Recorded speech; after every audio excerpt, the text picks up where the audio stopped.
Hey, this is Kai Logue, and you're listening to the Real Estate Wholesaling Syndicate.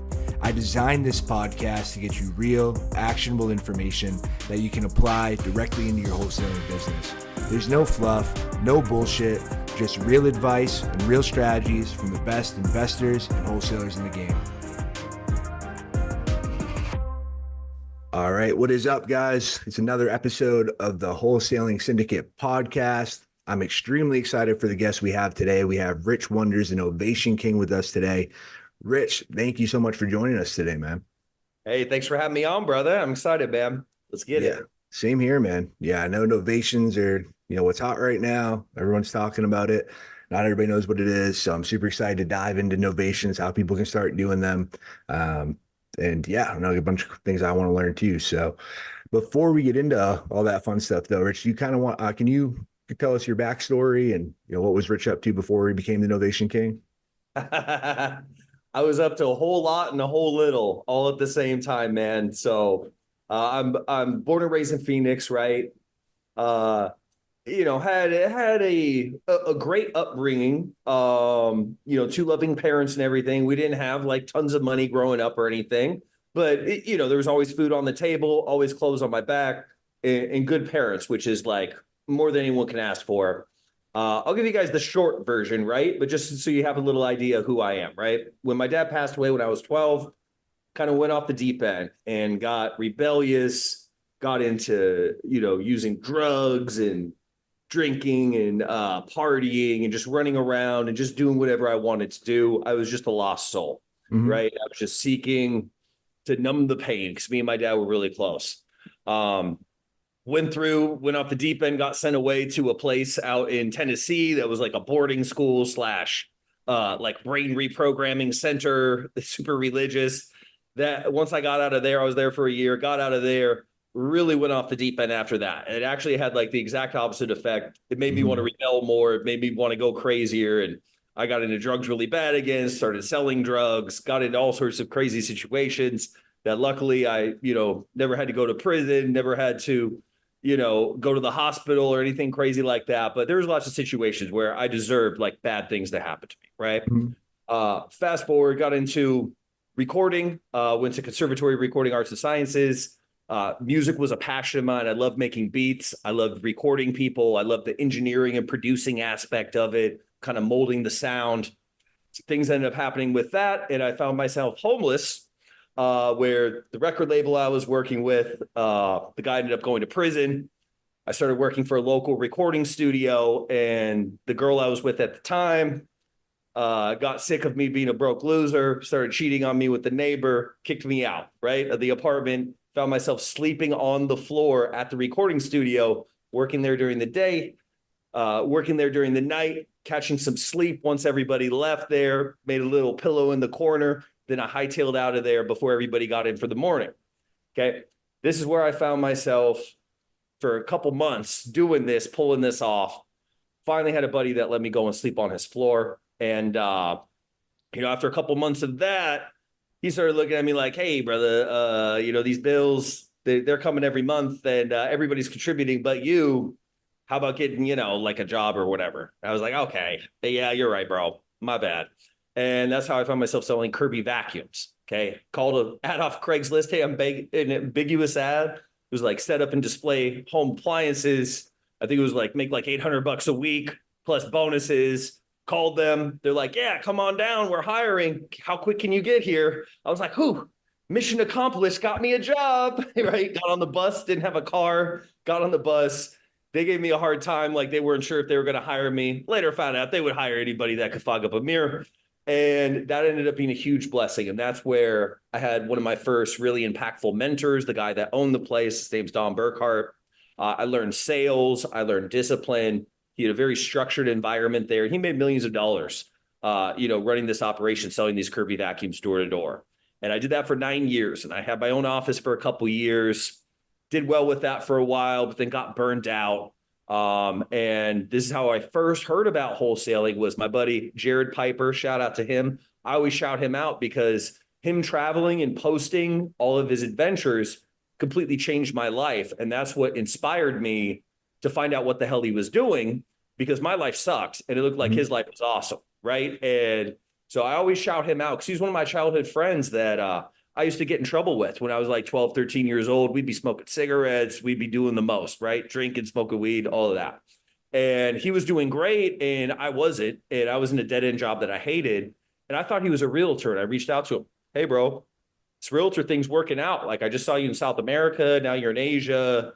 Like, you're living the life. How are you doing this, listing these houses? Right. And he's like, oh, well, I'm still licensed, but I actually wholesale now. I don't do any retail stuff. I was like, wholesale. What's that? My boy Travel, I hit him up. He told me he wasn't a retail agent. He was basically flipping houses. And that was a huge blessing because if I would have just heard about this any other way, I would never believe it was real, right? I was Mhm. so skeptical about everything. And it really, that's what got me selling Kirby vacuums because I knew the guy I worked for was rich, right? And I Mhm. saw other people that were doing better than me. So I could believe in that. And then when I saw my boy wholesaling and I heard about it, then I believed it because I was like, okay, he's a real person. I know him. He has no reason to lie to me. He's obviously traveling the world. If he can do it, hey, why can't I do it? I'm good at sales. You know what I mean? I'm busting my ass in this opportunity that really, kind of sucks in the overall picture. I had to travel, stay in crappy hotels. We go to like little towns everywhere and sell these things right Mhm. around in a van with a bunch of guys half the time. Once I got more advanced, I had my own car and everything. I was doing it just solo dolo, but I had maxed that opportunity out, right? It was like $100,000 a year opportunity, maybe a little bit more if I worked like crazy, but I Mhm. was never going to get rich and travel the world that way. And I already knew I didn't want to build an office. So I dove into YouTube University and came across podcasts like this, like back in the day, and Sean Terry, Brent Daniels, Max Maxwell back in the day, uh, King Khan. Just seeing people do it, and I was like, all right, let me take in all this information. And Sean Terry was the guy I really connected with.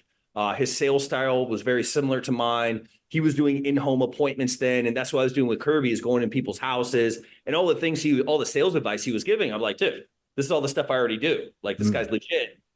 And he happened to be in Phoenix. So I was like, why don't I hit this guy up and see if he needs like a badass salesman, right? And that's what ended up happening was I hit him up. I was persistent. Excuse me, sold myself to him, told him, hey, look, I'm here to learn. I have a lot of sales experience, but I know nothing about real estate. Let me know what I have to do to get my foot in the door, and I'll be the hardest worker and the best listener that you've ever had in the company. You know what I mean? And ended up working with him for a year doing in-home appointments. Then we switched over right before COVID. This was January 2019 that I started working for him. Then Mhm. we switched over to a virtual model right before COVID hit by a stroke of luck or divine intervention, depending on how you look at it. And we did virtual for a year before me and him ended up parting ways. Mhm. And then fast forward how I got into Novation. So after I left Sean Terry, I did my own thing for about 8, 9 months. I started running some PPC campaigns, thinking I was going to take over the wholesale world. But what ended up happening is I didn't work as hard for myself as I worked for someone else. I Mhm. took my foot off the gas. We went on sorry, a little smudge. We went on some vacations, took the family to Hawaii back in the day, took them Mhm. to, Florida. We got a bigger rental house, filled it full of furniture. Before I knew it, like my money was dwindling, right? And I was like, Mhm. oh, dang. You know what I mean? This is actually harder than just locking up the deals. Like, you got to do all these other jobs that I wasn't doing. And then now I'm spending all this money too. So my boy Brandon Simmons, shout out to him, also a big G, amazing dude, go giver. If you don't know Brandon Simmons, he's a good guy to know. He worked with Sean, and he knew me when I was there. He actually linked me up with a couple local wholesalers, and I ended up working with Corey Geary, and Mhm. that's where I learned Novations. He had learned it at like a high level mastermind. He had like a small office out in Tempe. He was running PPC, which is my favorite lead source. That's what I was using at Sean Terry's, the hottest leads. You know what I mean? And my sales style worked really good with those inbound leads. And I ended up learning about Novations. We were doing them completely different than how we do them now. We're all the things I preach against were all the things we were doing when I Mhm. learned it, like listing on a flat fee, not telling the sellers what's going on. Like there's a whole list of things that we weren't doing the right way, but we didn't know any better. We were, on a new frontier basically. And that's where I developed like the basis of my sales pitch that I teach and use now, with the full transparency, the concierge service, white glove, hands-off experience, the whole 9 yards. And worked with him for, I want to say about 9 or 10 months. And me and him ended up parting ways. He was going a different direction than I wanted to go. And he was using my calls in his mastermind. And I had people start hitting me up when they found out that I left because they'd Mhm. already been listening to my calls. And they're like, hey, I heard you left. Do you want to work some leads? And then that's what kind of the birth of the young Novation King. I wasn't the Novation King then, right? But that's where that kind of new chapter of my life started, with working other people's leads and eventually training teams and Mhm. doing Zoom calls and teaching more and more people about the opportunity. And, to fast forward now, it's been, I think, about 2 years since I've left there, 2, 3 years. And now I, run my own team. We're the biggest Novation JV team in the world. I haven't heard of anyone doing more deals than us with JV deals. And it's amazing because we get to spread the opportunity. We make people money on leads that they can't monetize. And we really stress on giving the sellers a 5-star experience, being ethical, providing real value, and just creating a win-win. Like, we don't want Mhm. anyone to leave a transaction with us feeling harmed or feeling like they didn't come out ahead. And I think that's really important with these deals, because you're dealing with vulnerable people and you're also dealing with licensed professionals. Right. So you have to be moral, you have to do the right thing. And sometimes you have to make decisions where maybe financially it's not the best decision if you're just looking at it strictly from a numbers point of view, but where Mhm. you're doing the right thing and keeping your karma good, keeping the model sustainable, Mhm. and being able to sleep at night and having an abundant mentality of like, hey, look, not every deal is going to work. And if you do the right thing, though, you'll have a sustainable business, and you'll be on the right side of history. You know what I mean? Yeah, So, 100%. I feel like you always make more money in the long term doing it that way as opposed to just trying to, get as much as you can and, fuck everybody else over. oh yeah. And you can But attract better people to work for you, because good people, mhm. they don't want to work for a scumbag, and they don't Right. want to feel like they're in a business where it's a scam. You know what I Mhm. mean? And there was times where I felt like that at different companies that I worked with, where Yeah. survival mode, you know what I mean? I was like, look, dude, I got kids to feed and everything, but it's not something I felt good about. It's not like I was like, man, I really want to do this forever. You know what I mean? Yeah. It was like, dude, let me get my money and get the hell up out of here. You know what I mean? And get on to something better. So I think it is a much better model, and you'll attract people that are like you too. You know what I mean? And those are the type of people you want to work with. Like, I'm very selective on anyone I let in my circle. One, they've got to have a good heart. You know what I mean? Mhm. They really have to be a good person, have good intentions. They have to be coachable and teachable. They have to have the work ethic. And then they have to have big goals and big dreams. Like, I don't want to work with people that are just trying to get by. Like, I want Right. people that are wanting to build, to grow, to expand, because that's how we're all going to get what we want. So, Yeah, no, I love that, man. I appreciate you sharing. Well, if you're cool with it, man, I'd love to unpack some of that because I feel like we went through yeah. a lot. But man, it's crazy. The reason I was laughing is because my background is very similar. Same thing as kid, group homes, bunch of trouble, juvie, all that fun stuff. Um, and yeah, it changed my life around when I got into sales. And my first sales job was Kirby too. And Shut up, dude. yeah, I didn't last very long. I did the training, and so we sat through the training, and like same thing. I'm like, I got this dope fucking job, and the training literally changed my life. Though that was like the best sales training I've ever done. I worked a million sales jobs, and that was hands down best training I ever got. And like especially just starting out, not knowing anything.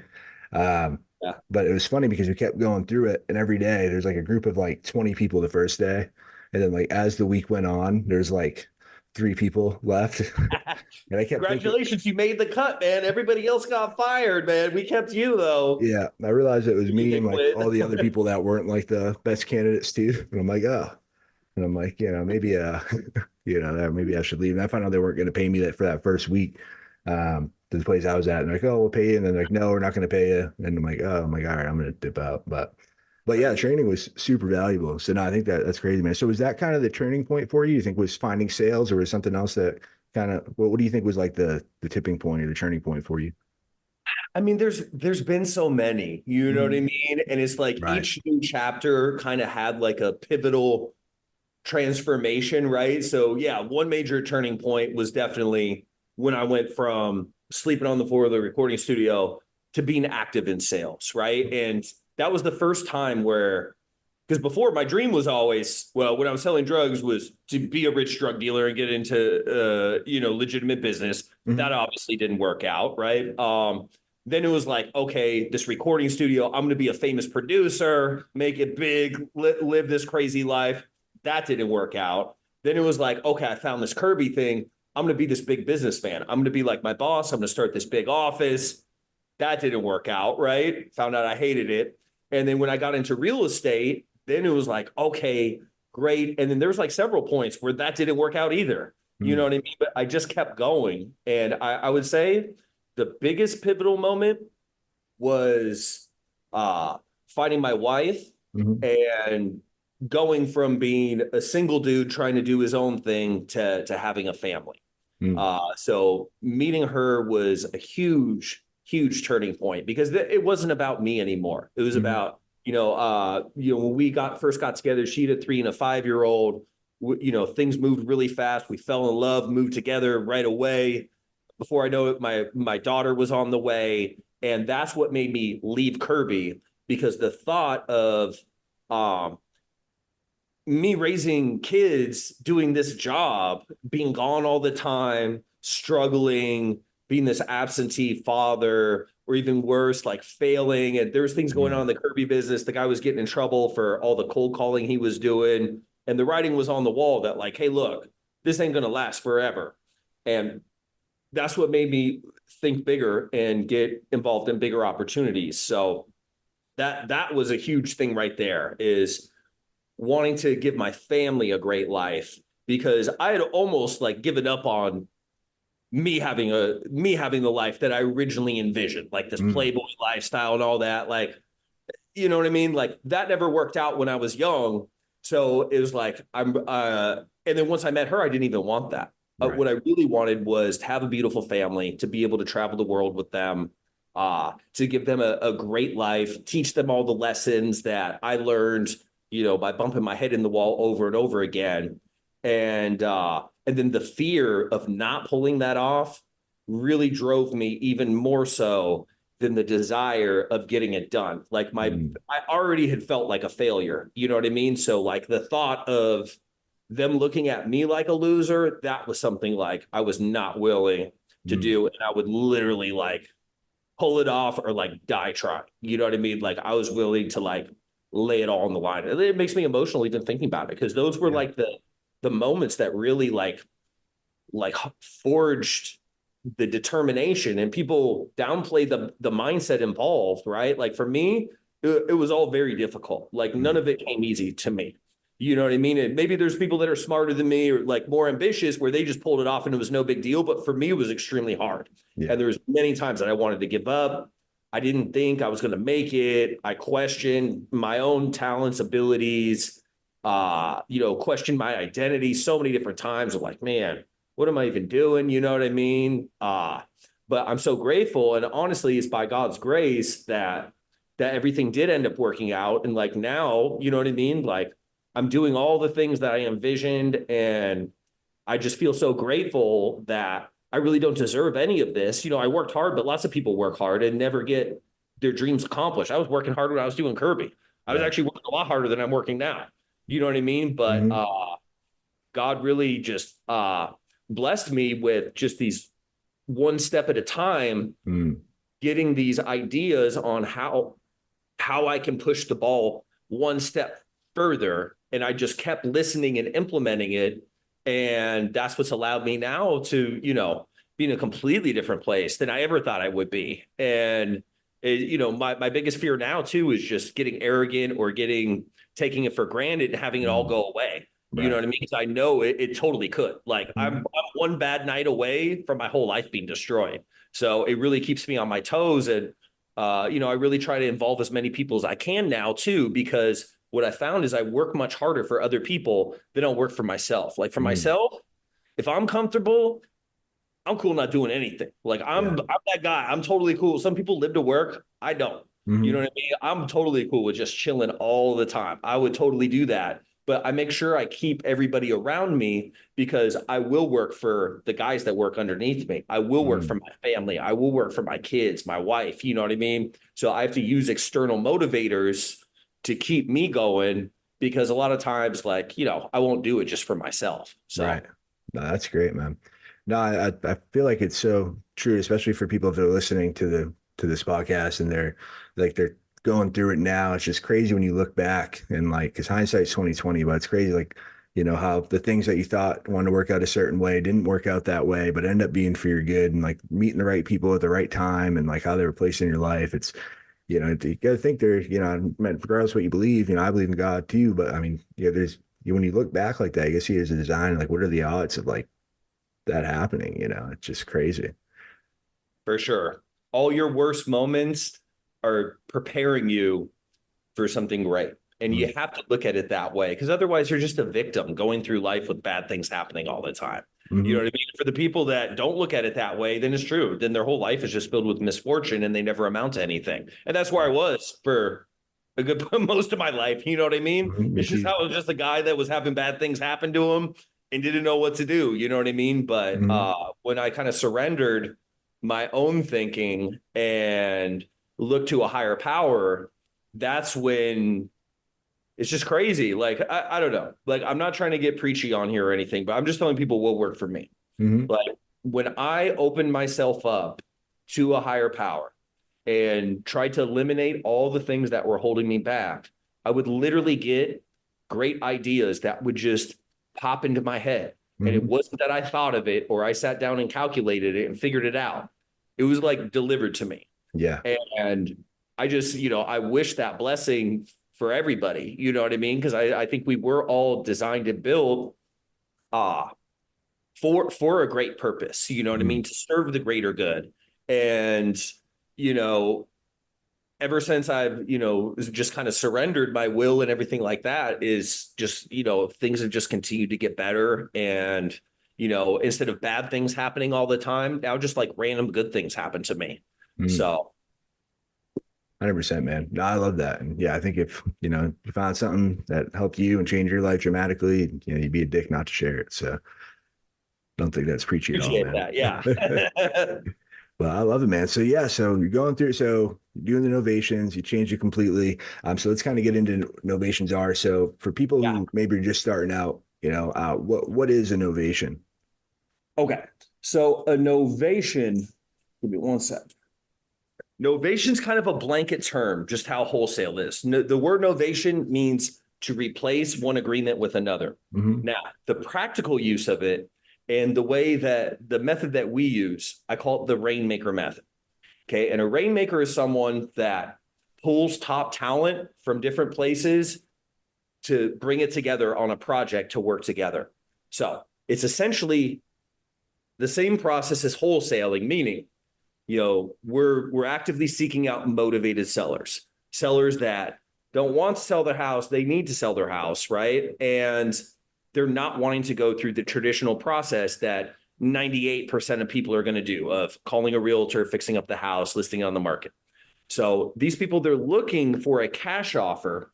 However, in wholesale, the best fit for a cash offer is a house that can be fully remodeled or that you can buy at an extreme discount. Nowadays it's normally like you probably have to be at about 50 cents on the dollar to be able to make a decent margin and resell it to an investor who's going to put money into it, then, put it on the market, pay a realtor and make a profit. Right. So you come across these people where they're willing to take a discount, but their house isn't jacked up enough to justify a 50 cents on the dollar offer. Right. And what we do is, we have a whole process on how we evaluate and negotiate these deals. But in a nutshell, we offer them a solution where they get a net price. They understand we're going to be reselling the property to a third party. And whatever we negotiate with the buyer on top of what we promise them, that's our profit to keep. So they know exactly what they're making. And then that big hack is we use local agents to list the property on the MLS and we can sell to retail buyers. So families that are buying the house with a loan. So normal wholesaling is only for cash buyers, right? You can't use someone that's paying with a loan to buy the property because it's an assignment of contract. The Mm-hmm. lenders won't let you do an assignment and make an assignment fee. Okay, with our paperwork and our strategy, we can do that.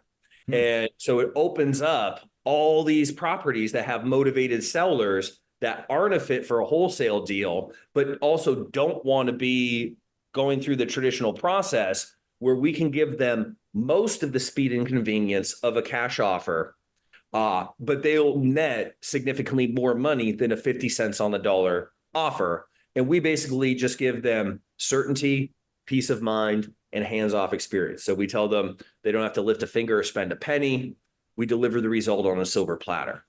So it's one of those things, right? Where it's like, well, if this was legal and if this was true, then why wouldn't you do that? Why is this not a bigger thing? And that's what I said. And that's why I was like, okay, well, I guess I'm the Novation King then. I'm going to make this popular because this is crazy. This is amazing. And I don't know why anyone in their right mind wouldn't want to do this. But Right. the thing is, there's a lot of ambiguity.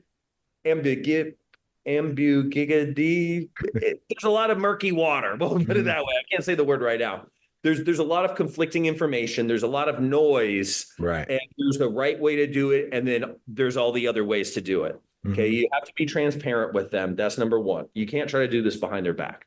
It's going to blow up in your face and it's going to make this illegal. If enough people do that, that's why anyone that follows me on Instagram at Novation King, like you'll see, like I come after people. If they publicly are trying to lead people down the wrong path, I call them out. Yeah. You know what I mean? I've gotten back and forth with people because like, yo, I'm not afraid of any of these real estate nerds. I ain't worried about it. And at the end of the day, I'm going to make sure sellers don't get harmed and people don't blow up our industry. Because when you do it the right way, it's totally fine. It's legal, it's ethical, it's moral. But when you do it these other ways, then you get into shady territory and sometimes outright scammer territory. And that's the thing that I want to call out, because I know most people in real estate too, they're not confrontational. Hey, look, I'm just going to make my money. I'm not going to worry about what other people do. The thing is, there's a ripple effect. And especially if people popularize doing it the wrong way and enough people are doing it at scale, it's going to destroy the industry for all of us. So 100%. No, it makes a lot of sense. And especially if someone's brand new, doesn't know what they're doing, might not be the right way to do it. And they're listening to someone they saw online. I mean, I feel like, yeah, they're taking that advice. It's like giving a chimpanzee an AK-47 and setting them loose, in the senior center. Yeah. It's a bad idea. Right. So it's a double-edged sword, right? This is a very powerful tool, but it has to be in the right hands, because you have to take care for the sellers, because the sellers are almost always in a vulnerable position. And that's why they go this route. Otherwise, like if they were doing great, they just hire a realtor. They're in a vulnerable position. That's why they go this route. And we have this moral and ethical and legal obligation to do right by them. And that doesn't mean we can't make money, but we do everything we say we're going to do, and we keep our promises and we don't lie. Right.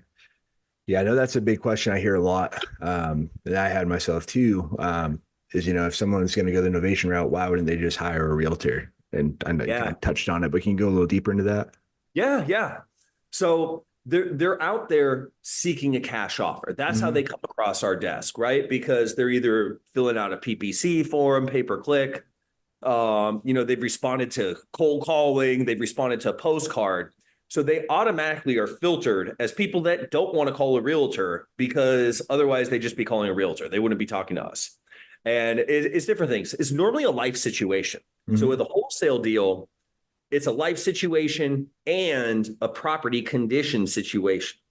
Now, not all these houses are beautifully remodeled. It's anywhere from the spectrum of beautifully remodeled to barely livable, right? And, we do list the as-is houses as well, if it makes sense. But that's not technically a novation, because the novation is if they're using a loan and you do the replacement of contract. But they're looking for certainty, peace of mind, and hands-off experience. They don't want to spend any money. They don't want to go through the process of hiring an agent. Maybe they had a bad experience in the past where the house was on the market for 6 months and they didn't get the result they wanted. But they're looking for someone to solve their problem. And this is just a unique solution that, it's not going to be a fit for most people. Like, this is not something where you take a normal seller and you steal them away from an agent and you make a profit on it. This is someone that's getting 50 cents on the dollar offers everywhere, that it either can't sell it for that or isn't willing to sell it for that. But they want that experience and they're willing to take a discount. But you know what I mean? They're still looking for a relatively quick timeline, and they Mhm. don't want to spend money. They don't want to fix up the house, and maybe they don't have money to move. A lot of these people, they don't have money to move. They're in a tight financial spot. Maybe Mhm. their house is behind on payments. I mean, divorce situations, health situations, out of state owners. I mean, there's all these same problems we see with wholesale is the same problem that these novation sellers have, but it's Mhm. just their house condition is just better, Right. almost always. So. That makes sense. Yeah, that's one of the big questions I ask if I'm having trouble getting them to give me their motivation, or if they just want a high price, I'm trying to get them to come down. I'll ask like, why wouldn't you just list with a realtor? If you want to get full retail, why not just list it? And then like I hear all the same things you just mentioned, which is thanks I haven't done innovation yet, but yeah, they're same thing. They're like, I don't, some of them just don't like realtors, and like I don't want to deal with a bunch of people walking through my house, or I just don't want to, I had a bad experience with a realtor once, or hear Yeah. all kinds of different ones. They just don't want to deal with it.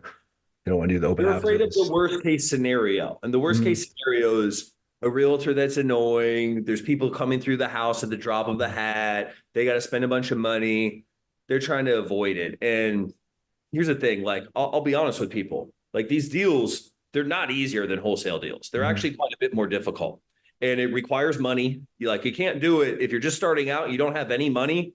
You're not going to be able to pull these off because you're going to have to help them move. You're going to have to pay for minor repairs. Like there's going to be points where you spend money, and I've got a community with over 400 people in it, that are all pulling off these deals front to back. But the thing is like for most, I don't push everybody towards this because Mhm. a lot of people aren't ready. Like if you're, and other people, they totally could do it. They just don't want to. They're making money wholesaling. They don't Mhm. want to learn a whole new process. They don't want all these new moving parts. And that's why we started novationjv.com, where we're the number one Novation JV team, where if you can just get good at identifying these properties and gathering the information, you can send your seller leads to us, the opportunities that fit our criteria, Mhm. and know that not only are we going to treat you right, we're going to treat your seller right, and we're going to deliver the result on a silver platter. And we give people 40% of the deal just for sending us the lead, and we do all the Wow, work. that's So, badass. Yeah. So if someone's listening to this, what criteria is it? If they want JVs or certain criteria they should look for, how yeah. far should they get in the call before they send it to you guys? So our formula for the max allowable offer, I'll start there, is 90% of current condition value. So current condition value is what price can we reasonably predict that it'll sell for on the market and get an offer in 3 weeks or less, or we'll call it less than a month. But Mhm. what price will it sell quickly for on the market with doing minimal to no work to it? We're not remodeling these things. We're not dressing them up. We might clean out the trash and stuff, but like we're doing just all the most basic stuff. So CCV, current condition value, minus 10%. So I'll use an example. If the house is worth $300,000 as it sits, other Mhm. similar properties are selling pretty quickly for 300,000. Minus 10%, so that'd be minus 30,000. That'd bring us down to 270. And then minus at least $30,000. So $30,000 is the magic number for our minimum profit. Whether Mhm. the house is $100,000 house or $1 million house, we got to make at least 30 grand for the juice to be worth the squeeze, because we got to Mhm. pay you. I got to pay my guys. I need to make a cut. We got to pay the realtors. So the 10% number that we take off the top, that's for realtors, closing costs, and any miscellaneous expenses, right? And it pads it so that we can, have a little margin for error. And then the 30,000 is just for profit. So in this scenario, a $300,000 CCV house, 270 minus another 30, that would mean our max allowable offer would be 240,000. Now, on the same $300,000 house, maybe it's worth 350 fixed up, right? Mhm. So but let's say half of it's in decent shape and half of it's old, your wholesale price is going to have to be at least under 200,000, Right. right? And probably closer to like Buck 150, 50. Yeah. 160 to be Mhm. able to make a couple bucks on it, right? So this same seller that's getting maybe $200,000 offers from the bozo wholesalers and then 150, 160 offers from the guys that actually know what they're doing, they can get 240 with us and we still make $30,000. So Mhm. it's a win-win-win for everybody. You know what I mean? The seller, the JV partner, our team, the realtors that we work with, everybody makes money and everybody gets exactly what they're promised. So, yeah, because for a lot of people, look, even if they have the money to invest in the Rainmaker training at novationking.com, maybe they don't want to change up their whole sales process because Hmm. you can't just take a piece of this and plug this into what you're doing. Like it's an all or nothing deal. Like Hmm. you either have to completely follow the blueprint or you're better off just passing it forward. And a lot of people, they already have their sales teams going. It makes more sense just to pass it off and let us do all the difficult, complicated stuff. And they're just making 40% net profit for passing forward a lead. It's like kind of a no-brainer, Yeah. to implement. No, that's a badass deal for sure. So they don't have to get under contract or anything. They can just say, "Hey, I have Oh, this guy. He's willing to like." Should they mention Novation? Should they mention like any of this stuff to them, or is there like how far should they get yes. in the call before they hand it off to you guys? Good, good. I'm glad you brought this up because I got so wrapped up in the price part. Okay, Mm-hmm. so this is the best process. You want to take them through a discovery process and an anchor process. Mm-hmm. So no, it doesn't have to be under contract. It's actually much better if it isn't. Mm-hmm. No, do not mention novation. Do not mention third party sale. Do not mention that another person is going to be talking to them. The best way to set these up is as soon as you identify that this is not a wholesale deal. And if you're doing PPC, you'll probably know right off the bat. If you look at it and the house is in decent shape, it ain't going to be a wholesale, right? The first phase, the discovery phase, you want to just gather all the important details, their Mm-hmm. timeline, right? All the granular details about the condition of the property. Get as much detail as you can. What's the kitchen like? The cabinets. What's the flooring like? The roof, the HVAC, plumbing, electrical, bathrooms, paint, landscape, all the normal stuff that we need to know, right, for a wholesale deal. Gather all that. And then also, if they start talking about some of their problems or concerns or their situation, just be an empathetic listener and don't go in for the kill, but just, invite them to kind of expand on that with the intention of, hey, the more that we understand your situation, if there's anything we can do to help, it just empowers us to do that. You know what I Mm-hmm. mean? And having kind of a laid back approach that's low friction is very helpful because you need their cooperation at the end for this to work. This Right. can't be something where you go toe to toe with them and you both punch each other in the face and then now you both got black eyes at the end. You know what I mean? It is going to be a difficult thing. So Yeah. you go through the discovery phase and get all the info. Then you go through what's called the anchor phase, where basically you show them actual cash comps in the area. Okay. And first, you want to explain all the things that are similar between the cash comp and the subject property. And these are likely going to be more statistical things than condition things, right? Mm-hmm. Where the square footage is similar, the bedroom and bathroom count similar. It's in the same neighborhood. It was sold recently. And you have to reset their expectations of, hey, look, they're seeking out a cash offer, but this is what actual cash offers are coming in at. And a cash offer is kind of all or nothing. It's not like you get more if it's a little bit better or you get less if it's worse. I mean, obviously, if the roof's caving in, that's going to be different than a house that isn't. But Mm-hmm. they're looking for this solution that doesn't exist, which is like a 80% cash on the dollar offer from a cash buyer. There's not cash buyers buying it at those rates. It's like they're buying either things that they can fix up. Maybe you get lucky and find a landlord, but there's not a lot of those right now with the way interest rates are. And you know Right. what I mean? It's slowed down quite a bit. So you anchor them low and then you leave them waiting for a decision. Don't give them an actual offer. Give Mm-hmm. them a tentative range. So by tentative range, hey, Mr. Seller, I'm just basically an information gatherer. From what I'm seeing, it looks like cash offers are coming in somewhere between 150 and 190,000. Is that kind of what you had in mind for your asking price, right? And hit him with, oh no, I wouldn't take that. Da, da, da. I wouldn't go a penny under 220,000, right? And this is the same $300,000 scenario, right? And you're Right. like, okay, Mr. Seller, hey, I appreciate where you're coming from. And, take that with a grain of salt. I'm not the one that comes up with the final numbers. I'm just looking at the basic data in the area. But hey, I've been wrong before, right? And maybe they could offer more. Leave them on the hook waiting for a decision and then send in all the info to novationjv.com with all the condition info, the seller's situation, all that. And then myself or one of my teammates will reach out to you, the wholesaler, not the seller. We'll Mm-hmm. reach out to you, gather any further details that we need. Then we'll send you our warm handoff script where literally you can read the script. It doesn't require anything on your part. Don't try to put your own spin on it. Just read the script. The script works amazing. Doesn't need any improvement. You read off the script and it basically has you backing out of the deal and saying, hey, I have this colleague that's also on the phone. We'll be on a 3-way call. The company he works with or she works with has a different business model than ours. And sometimes they can make deals like this work that aren't a fit for us. They just have a few questions for you. And then boom, now it sets us to have a clean slate and we can run them through our sales process. I love that. So that's all they have to do is just fill out the information, pass it to us, do the warm handoff, and we'll keep them in the loop when we hit milestones and decision points, right?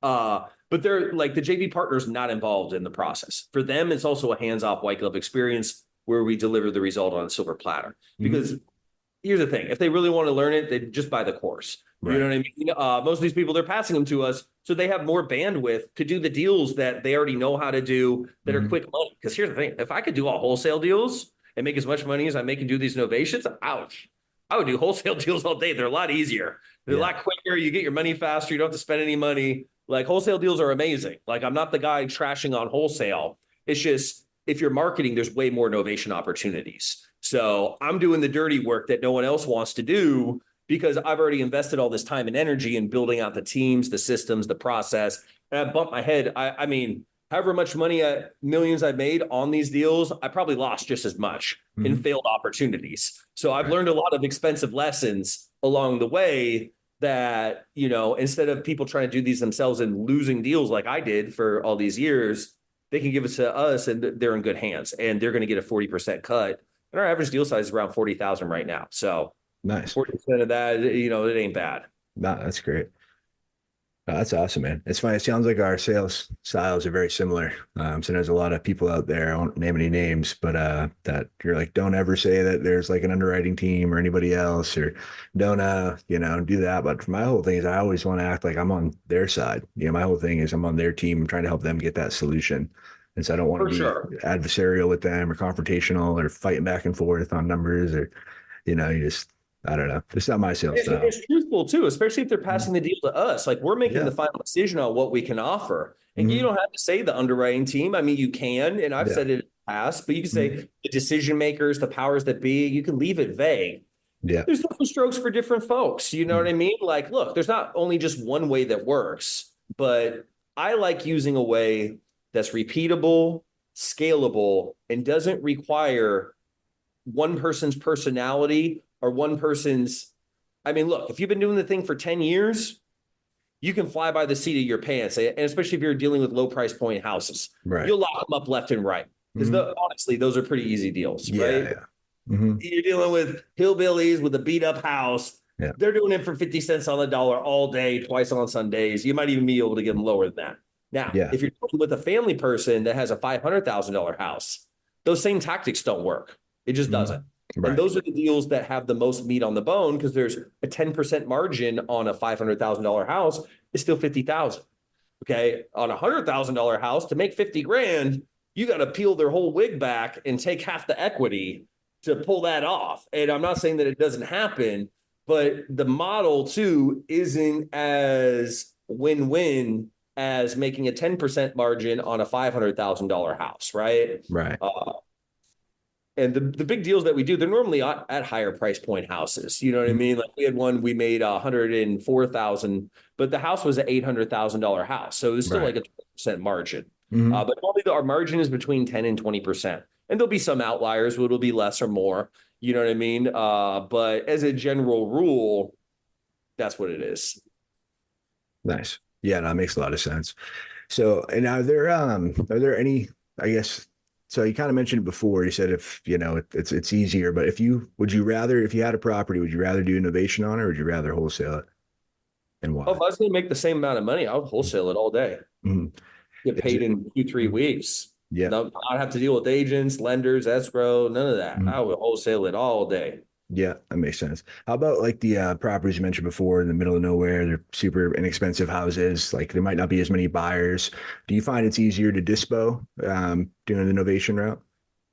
Oh, 1,000%, because it opens it up to everybody, people that live there. Yeah. So we just did a deal in Atlanta but not Atlanta, Georgia, Atlanta, Texas. Yeah. Atlanta, Texas, it's like 5,000 people that live there. Yeah. And I actually, the JV partner I did it with, his name's Gunnar Morgan. He's 23, and I just put a success story on my YouTube channel at Novation King. He had it listed on a flat fee broker, so he was already on the MLS. 3 weeks went by. Guess how many showings? Zero. How many Wow. offers? Zero. How many phone calls? Also zero. And he hit me up as a last resort because it was getting like to the scary part of the contract. And I showed him, like, we called the flat fee broker. I showed him some creepy message. It's not a real person answering. And in a small town too, flat fee broker automatically they think it's a scam. They're like, Hmm. "What the hell is this? I don't Yeah. even want to see my clients here. I got to see my client at church on Sundays and at the grocery store every day. I'm not putting them in a bad situation." We ended up finding the best, like we ended up JVing the deal. We found a realtor. Her name's Gina. She lived in the town for like 30, 40 years, knew everybody in town. We actually listed it for more money and got an offer very quickly. I think it was within the first week. It was like a full price offer. And we took that deal he was about to lose, and we each made 12 grand on it. So we ended up making just under 25,000. And this was a house that these people had bought just like 2 years ago. Mm. And I had to pay some money. Like I got the 12,000 was after I got reimbursed, but I ended up having to pay them like 6 grand in moving expenses. So that Hmm. kind of sucked. And that's more than I normally like to put out, but it was the only way to make it work. And they were in a really bad position too. Right. So I was happy to do it. You know what I mean? But yeah, the small towns, there's no competition from other wholesalers because Mhm. there's no cash buyers. There's Right. no investors in Atlanta, Texas. There's maybe one or two, and they're probably just going direct to seller because everyone knows who they are, right? They Hmm. don't need a wholesaler. But like for these deals, right? You got the FHA buyers, you got the USDA buyers in some places. And yeah, the people don't need to make money. And in a smaller town, the condition, they're less picky about it. They're looking more for like a livable condition than if you're in, say, a major metropolitan market where having the granite countertops and the stainless steel appliances and all that is like a must. Like people don't want to buy a house unless it is remodeled or they can get a discount and remodel it. You know what I mean? So it's just there is a sweet spot there where you can serve the market and it's underserved. There Mm. aren't wholesalers. There aren't there aren't anybody that you're competing with except for other rainmakers, but there's plenty of deals to go around. So Yeah, that makes a lot of sense. So are there what's the big I know you mentioned they were on the flat fee MLS and the realtor did it better. What's the why go with the realtor, I guess? So many reasons. Okay, Hmm. one, when you don't go with the realtor, you're the realtor, Hmm. or some guy you hired is the realtor. Yeah. So you're getting late calls, you're getting weekend calls, you're coordinating showings, you're doing paperwork, you're negotiating with realtors, and guess what? You're not a realtor. Right. I mean, if you just want to go the legal route, you're brokering without a license. Yeah, yeah. Hmm. ER. I Hmm. mean, it's like putting on a doctor's coat and then going through the hospital and treating patients and saying, well, no, I'm actually the power of attorney. Yeah. No, you're acting like a doctor. You're Hmm. practicing medicine without a license. So, I mean, we'll put the legal aside. Hmm. Practically speaking, your life's going to suck dealing on a flat fee broker. And even if you find someone to do it for you, right? You hire, oh, don't worry, Rich, I hired a dispo guy. Okay, what happens when that guy gets a girlfriend? What Hmm. happens when that guy wants to go on vacation? What happens when that guy leaves? Oh, well, I'll just get a bunch of them. Okay, great. You really think a bunch of people that you're going to hire to be a nationwide realtor are going to do a better job than someone that lives there and Hmm. for a living and a lot of times has done it for 10 or 20 years? And obviously, if you get someone that really is that good, you're going to have to pay them good. Otherwise, they're going to leave. Right. Um, and it just introduces all this friction where they call the flat fee broker. You can't put your own number directly on the listing. So they got to Hmm. call a VA or a message. Then they got to get back in touch with you. Then you got to pick up the phone call. You don't know the area. You don't have any vendors lined up. It's like the 3% that you pay the listing agent in most markets is such a steal of a deal. Because remember, we make 10 to 20% of the purchase price. Hmm. And locking up the deal probably takes like 1/5 of the time, if not more, or if not less. It's like 5 times more time to do everything needed to sell the house and get the deal closed that the realtor does than it is to lock up the deals in Novation. Right. And you make 10 times more money. So you may as well spend all your time locking up deals and then getting agents to sell them. And then you can have so many more deals going at once, and your business is more stable because it's parsed, all the important stuff is parsed out to multiple people in multiple markets. Yeah, that makes a lot of sense. Yeah, no, it definitely seems like a no-brainer. So awesome, man. I really appreciate you coming on. I've got a bunch of great takeaways, and I know you kind of mentioned briefly before, but just one more time, what's the best way for people to connect with you if they want to learn more about the course or JV with you? So my main social media platform is Instagram, and my ad is at Novation King. My YouTube, I'm just getting started. I'm building it up. That's where I'm going to be putting more of my long form content. So on Instagram, I'm kind of known for going live with my seller calls. I had like a whole bunch of seller calls on my page. I've since taken those down and kept it just to reels, just because it gets way better engagement. And I'm going to slowly be putting my long form content on YouTube as I'm building it. So definitely subscribe to my YouTube, also at Novation King. You'll see real seller calls. Like I call sellers every day. Like when I'm not on vacation, I'm going live almost every day on Instagram. And that's where I really got my notoriety, is because people really like the way I talked on the phone. But you see it, like I do it all virtual. I'm chilling in my penthouse, calling these sellers all around the country, doing it live for an audience. You know what I mean? So that's one thing that kind of set me apart was, like I really do this and I really am good at what I do. Not to toot my own horn, but like I'm the real deal, right? And so YouTube, novationking.com is where you can learn about the Rainmaker Blueprint, the Novation Blueprint. It's got everything you need. Like that's up for the moment, but honestly, that may be coming down at some point. We already have 400 members in there, and I'm really pushing more towards the JV because honestly, most people aren't going to put the time and energy to actually do these deals right. And I want to make sure I'm not adding to the problem of people half-assing it. And then novationjv.com is where you can do deals with us. But novationking.com to learn about the Rainmaker training, novationjv.com to do deals with us and have us do all the work. Awesome, Rich. Well, man, I really appreciate you. I got a bunch of great takeaways. I'm sure everyone else did as well. Any final thoughts before I let you go? Dude, appreciate you, brother. Thanks for inviting me on. And dude, we got to do some deals together, man. Let's go. Yeah, let's do it. Last quick question I have for you. So say somebody has a wholesale deal and they didn't lock it up as a novation. Can they go back and JV with you if they're like, say it's in a small town or for some reason they're not able to dispose it? Yes, we will flip wholesales to novations. Now, just know, only send it if you're okay, because there's a chance that it ain't going to go right. Yeah. It's a more risky situation, but normally at that point, you got nothing to lose anyways, because people always send the deals as a last resort. You know what I mean? Yeah. But yes, don't make a model of that. Like, don't start locking up all your deals and sending us all your locked up deals. That ain't our thing. We'll do one like that with you, but moving forward from there, we want you to send it the normal way with just running through the 2 first phases and then sending us the info, because we'll have a much higher success rate that way. Yeah. Because it's much easier to set the expectations up front than to reset the expectations once they're already thinking a certain thing. So awesome, man. Well, yeah, I appreciate you again. Everybody, make sure to go follow Rich at Novation King, and we'll have to do this again soon, man. Awesome, brother. Thank you, man. Hey, this is Kai Logue. Thank you for listening to the podcast. I truly appreciate you. If you want more of this information and you want to see these actually recorded live, go ahead, join our Facebook group. It's the Real Estate Wholesaling Syndicate. It's right on Facebook.